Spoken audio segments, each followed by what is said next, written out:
अच्छा, एक तरफ बटेंगे कटेंगे, दूसरी तरफ फ्री की रेवड़ी है बहुत सारी। फ्री की रेवड़ी का तो ऐसा है कि ऐसा फ्री की रेवड़ी का तो सिस्टम कुछ अलग है। फ्री की रेवड़ी अगर आप दूसरी तरह से देखें, दिल्ली ही एक ऐसा राज्य है जो कि डेफिसिट में नहीं है। अगर फ्री की रेवड़ी है फिर भी डेफिसिट नहीं है, तो इसके बारे में कौन जिम्मेदार है? अगर फ्री की रेवड़ी वो कह रहा है मेरे पास टोटल बजट कलेक्शन जो है मेरे पास 100 रुपये आता है, 100 में से मैं 80 रुपये बांट देता हूँ, उसके बाद भी मेरा जो बजट है वो डेफिसिट नहीं है। बाकी राज्यों में ऐसा सिस्टम क्यों नहीं है? वो फ्री की दे रहा है, या फ्री तो एक नाम कर दिया, कौन फ्री की नहीं कर रहा? 1 लाख करोड़ रुपए का कर्ज ले लिया पंजाब के अंदर। फ्री की 1 लाख करोड़ का कर्ज लिया हुआ। पंजाब की हालत इतनी खस्ता हो चुकी है, पूछो नहीं। में या किसी भी राज्य इतनी में, बुरी हालत सब हो गई। राज्य में है। ये सिस्टम के बेस है।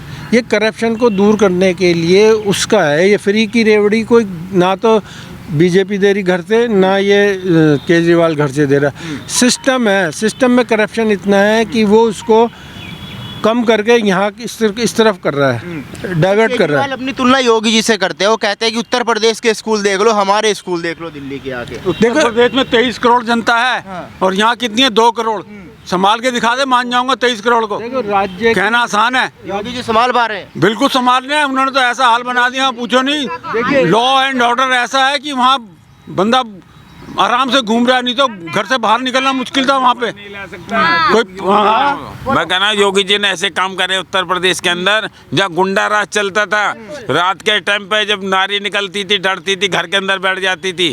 और क्या नाम है, मुलायम सिंह जी कहते थे कि कोई बात नहीं, बच्चे की गलती हो गई।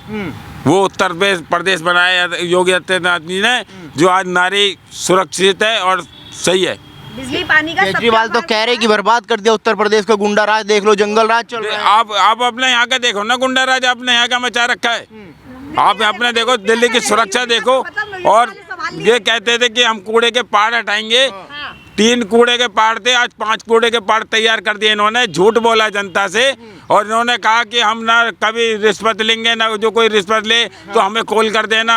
इनके खुद ही मंत्री करप्ट पकड़े गए, दारू के घोटाले में पकड़े गए, बस के घोटाले में पकड़े गए। आज डीटीसी जब शीला दीक्षित की गवर्नमेंट थी, जब 10 बस एक रूट पे दौड़ती थी, और आज इन्होंने वो 5 कर दिए हैं फ्री करके। क्या करा इन्होंने? वो कह रहे कि मैं कट्टर ईमानदार हूँ, मैंने मुख्यमंत्री के पद से इस्तीफा दे दिया, अगर बेईमानी करता तो मुख्यमंत्री रहता। बेईमान तो है, बेईमान है तो तो इस्तीफा दे दिया। ईमानदार होते तो अड़े रहते। ईमानदार होते तो अड़े रहते। इस्तीफा क्यों दिया? कि जो शीश महल खड़ा कर ले 55 करोड़ का। केजरीवाल ईमानदार नहीं है? केजरीवाल जी तो चोर है। कहाँ करा इन्होंने कोई काम? चोर है, चोर है। क्या काम करा इन्होंने दिल्ली की जनता के लिए? पूरा बर्बाद करके रख दिया दिल्ली। आज आप जगह जगह जाके देखो, कूड़ा करकट है। रोड देखो, जाके नाले देखो, क्या काम करा इन्होंने? कुछ नहीं करा। बेवकूफ बनाए। और अब के बार भारतीय जनता पार्टी 60 सीटें जीत के आएगी दिल्ली विधानसभा के अरे अंदर। अब रेवड़ी कैंपेन लॉन्च कर दिया उन्होंने, जा रहे हैं बस्तियों में, जा रहे हैं लोगों से बात। वो रेवड़ी वेवड़ी सब धरी रह जाएंगी। वो रेवड़ी वेवड़ी सब धरी रह जाएंगे। हम भी रेवड़ी खरीद के हम भी बांट देंगे। 3 बार तो बात हो गए। वो रेवड़ी तो ये तो झूठ बोलते हैं। इनको सारा तो झूठ बोलने की आदत है और झूठ ही बोलते हैं। झूठ बोलने के बाद भी मुख्यमंत्री बन गए वो 3 बार। वो तो ऐसा हुआ था कि 15 साल तक शीला दीक्षित गद्दी पे बैठी हुई थी, तो जनता ने कहा भाई थोड़ा परिवर्तन कर लो। होना चाहिए ना। तो इन्होंने कहा कि कांग्रेस की गलती थी। इन्होंने केजरीवाल जी की 28 सीटें आई थी, कांग्रेस की 8 आई थी। इन्होंने कहा भाई सरकार बना दो। इन्होंने सरकार बना दी। इन्होंने ये चाल खेली कि इस्तीफा दे दिया, और जनता कह रही भाई हीरो है, नायक फिल्म देख ली केजरीवाल जी ने, वही काम कर दिया। और जनता उसमें बह गई बेचारी। अब दिल्ली बार में बहेगी। बोली वाले आप कहते केजरीवाल जी साहब हैं। वक्त बताएगा ही आपको। बहनी तो इसको पड़ेगी। अगर ये बीजेपी जो केजरीवाल की स्कीम है ये लागू नहीं करेगी, आम जनता का सीधा सा सिंपल तरीका है, जो हम यहाँ खड़े हैं, हम तो अच्छी जगह सांस ले रहे हैं, ये सब कर रहे हैं। लोग कहते रहते हैं कि भाई ना मुझे बिजली चाहिए, ना मुझे पानी चाहिए, ना मुझे वो चाहिए। और अगर ऐसा है तो कितने लोग हैं, चाहे वो बीजेपी हो, कोई किसने सरेंडर किया? बस में जाता है, बस में टिकट का भी प्रोविज़न है महिलाओं के लिए। ऐसा नहीं है कि वो फ्री वाला, अगर वो चाहे तो टिकट ले। कितनी महिलाएं हैं जो बस में जाती हैं और वो कहती हैं, ऑफ़र करती हैं कि मैं टिकट लेती हूँ। ये स्कीम उन्होंने चालू करी है, बट अगर किसी को ख़त्म करनी है तो ये खुद सेल्फ छोड़नी पड़ेगी। ये सिर्फ कह देने से नहीं होगा। और बल्कि केजरीवाल का और है, इस बार सीनियर सिटीजन को भी बस में फ्री दे रहा है वो। तो ये जब तीर्थ यात्रा भी कराई जाएगी। तीर्थ यात्रा तो कराई जाती है, वो तीर्थ यात्रा तो चलती रहती है। तीर्थ यात्रा से कोई ज़्यादा वो नहीं है। तीर्थ यात्रा तो एक आदमी मान लीजिए 70 में 60 में तीर्थ यात्रा करा रहा है, कितने लोग हैं जिनके शरीर में इतना दम है जो साला 500 किलोमीटर या 400 किलोमीटर बस से या किसी भी से जाए। वो एक बिल्कुल जुदा मसला है। रोज़मर्रा की चीज़ों में जब तक इन्वॉल्व बीजेपी नहीं होएगी। जो बेसिक मुद्दे हैं दिल्ली के हिसाब से अगर देखा जाए तो दिल्ली में सुरक्षा का एक मुद्दा है, हेल्थ का मुद्दा है, शिक्षा का मुद्दा है, सफाई का मुद्दा है, यही बेसिक मुद्दे हैं। जो क्राइम का तो सेंटर के पास है, इसलिए यही बेसिक मुद्दे हैं जिनके लिए चुनाव लड़ा जाएगा, चाहे वो कोई भी पार्टी है या ना है।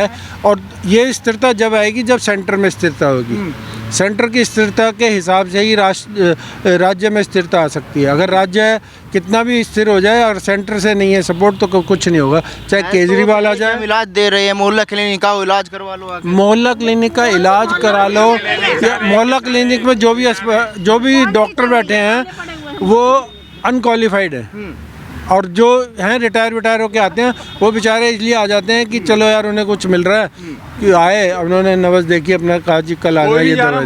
मोहल्ला क्लिनिक हैज़ नो मीनिंग। मोहल्ला क्लिनिक का कोई मीनिंग नहीं है, सिर्फ मोहल्ला क्लिनिक नाम के मोहल्ला क्लिनिक है, उसमें कोई सुविधा नहीं है। अच्छा एक बात बताइए, योगी जी ने नारा दिया बटेंगे तो कटेंगे, उसके बाद वो हरियाणा चुनाव में चला, महाराष्ट्र में चला, क्या लग रहा है दिल्ली में भी इस नारे का असर होगा? नहीं, दिल्ली में इतना असर होगा नहीं होगा, बटेंगे कटेंगे, बट ये बेसिक चीज़ है कि अगर बटेंगे तो कटेंगे, ये तो अब सबको देखना चाहिए, ये तो सबको समझ में आ जाना चाहिए। और सनातन को सबसे पहले समझ में आना चाहिए। ये हिंदुओं को जो है राष्ट्रवादिता समझाने के लिए आप लोग सब प्रयास कर रहे हैं, मगर वो अभी भी जागने के इच्छुक नहीं है, अभी भी नहीं है। अब आप देख लीजिए कितने हिंदू हैं जो कि अपनी किसी भी तरह की प्रथा को रेगुलर निभाते हैं। मंदिर जाना वो रेगुलर नहीं है, जब मंगल हो तो रेगुलर नहीं है, बस नाम करते हैं अब ये सोमवार है मंगल है। बाकी आप किसी भी धर्म में ले लीजिए, बेसिक धर्म से बात करते हैं हम।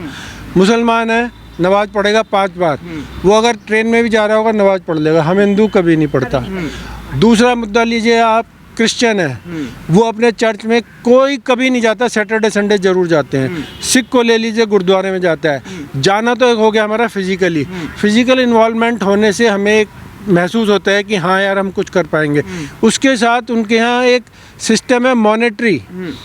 फिजिकल इन्वॉल्वमेंट एक ज़रूरी है, बट जब तक कोई भी संस्था या कोई भी राष्ट्र नहीं चलेगा जब तक कि आम जनता उसमें इन्वॉल्वमेंट नहीं होगी। इन्वॉल्वमेंट जो होने का सिस्टम है फिजिकल इन्वॉल्वमेंट और मॉनेटरी, इन सब में मुसलमान में, क्रिश्चियन में, सिख में, बौद्ध में, किसी भी धर्म में मॉनेटरी के साथ हैं। उनका ये है कि अगर हम प्रॉफिट या हमें सैलरी 100 रुपये मिलती है 10% हम गुरुद्वारे में देंगे। यही क्रिश्चियन में है, यही हर एक धर्म में। सिर्फ एक हिंदू धर्म है जिसमें ये इस तरह का कुछ नहीं है। आए कभी 10 डाल दिए, कभी 2 डाल दिए, उन्होंने कहा यार चल प्रसाद लेने के लिए खड़े हो गए, मतलब उनका कोई इन्वॉल्वमेंट नहीं है। तो वो जागरूकता ही नहीं है, तो इसलिए जगाने के लिए अब जो प्रयास कर रहे हैं मोदी जी कि जागो, पहले जागो, उसके बाद क्या होगा नहीं होगा, पहले जागो तो।